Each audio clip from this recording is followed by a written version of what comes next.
كيف أعمل تصرف يضايقه؟ هنا الزاهد تتحدث عن زوجة أحمد فهمي وعن أسباب تأخرها في الإنجاب بأسرار لأول مرة بعد عملهم في فيلم مستر إكس. تحدثت الفنانة هنا الزاهد عن شائعة طلاقها من زوجها الفنان أحمد فهمي خلال تواجدها ضيفة برنامج بيقدم على قناة المشهد، وعلقت: لو في أي حاجة بتحصل الناس كلها تعرفها، ما بحبش أطلع أقول لأ أو لأني بحس إنها بتكبر وتكبر الموضوع أكتر من اللازم.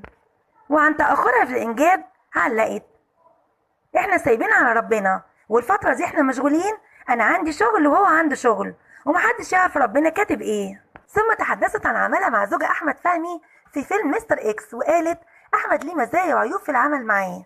عيوبه بيخليني ما اعملش تصرف يضايقه، ولما عجبنيش حاجة يقولي ما خلاص بقى. أما مميزاته دايما بيديني رأيه في المشاهد اللي بقدمها